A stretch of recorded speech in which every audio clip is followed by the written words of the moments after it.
There's a really interesting dynamic emerging in the energy debate.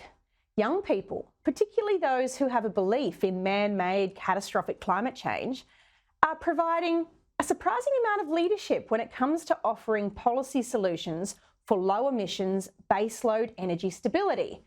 You know, it's an issue that the generations before seem to have been almost incapable of grappling with. One example of this new generation is William Shackel, a Brisbane boy who runs a campaign called Nuclear for Australia.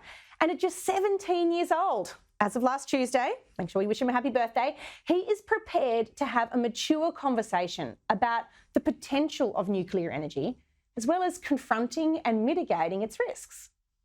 It's a significant contrast to Mr. Albanese and Mr. Bowen, who prefer the, head in the sand approach, even if that means billions of dollars of tying Australians in 28,000 kilometres of transmission lines like some kind of strange renewable spaghetti. There's only two objections that are ever credibly raised to the generation of nuclear energy in this country. The first is about cost, a matter that to me seems bizarre given the huge sums that Albanese and Bowen intend to pour into transmission lines. It's also no justification for keeping a ban. After all, if it's commercially viable, there will be private investors prepared to give it a whirl. That cost argument just sits so uncomfortably next to the viability of nuclear energy in so many other nations. The second criticism or reservation that's offered is about safety. And perhaps that's understandable, given the way that Chernobyl and Fukushima lurk in the back of our consciousness.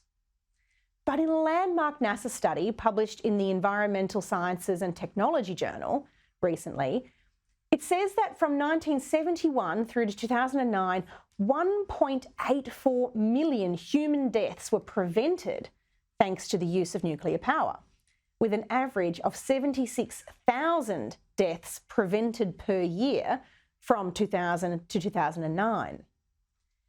The number of deaths nuclear energy has caused during that same time was 4,900, or, to put it another way, about 370 times lower than the number of lives it has saved, so says the study. So let's be clear here. Far from being a safety risk, this very credible study shows that nuclear energy has actually saved lives. And before all those Guardian and Saturday paper types start pretending this is some kind of right-wing conspiracy, it was co-written by the pioneer of global warming research, climatologist James Hansen. He's well known for being someone who spends his time protesting against fossil fuels. He's no right-winger.